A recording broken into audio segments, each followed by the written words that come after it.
ఎమ్మెల్యేవి నీ నియోజకవర్గంలో 15-20 రూపాయలు ఒక బాటిల్ మీద కలెక్ట్ చేస్తుంటే నువ్వు చూస్తావు అలాగా?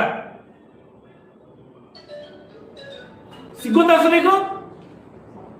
నువ్వు ఒక ఎమ్మెల్యేవి, నువ్వు నీ బాగోదు మాకు తెలియదండి. ఇన్ని వేల కోట్లు ఎలాగొచ్చే తెలీదా?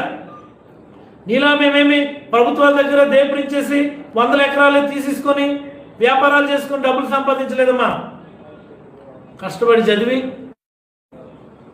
స్టేట్ ర్యాంకులు తెచ్చుకొని మీ నాయకుడి చేతుల మీదుగానే మెడల్స్ తీసుకొని మీ నాయకుడైన హాస్పిటల్కి స్టార్ట్ చేసేటప్పుడు నీ చుట్టూ ఉన్నటువంటి నీ శ్రేయోభిలాషం మీ పార్టీ పెద్దలందరికీ వాళ్ళ కుటుంబాలందరూ కూడా బాగు చేసి ప్రాణభిక్ష పెట్టింది నేనే. రాత్రి అనక పగలనక కష్టపడి ఏవో కొన్ని చిన్న చిన్న ఆస్తులు ఏవో సంపాదించాం. ఆస్తులు ఏదో అమ్ముకొని మా అన్నకు ఏదో ఒక బిల్డింగ్ ఏదో కొనుక్కున్నాడు. నా బిల్డింగ్ కొనుక్కోకూడదు ఇంకా? అసలు ఐ డోంట్ అండర్స్టాండ్. నేను డాక్టర్గా పనిచేశాను కదా, సక్సెస్ఫుల్ డాక్టర్గానే పనిచేశాను కదా. మరి ఏ డాక్టర్లు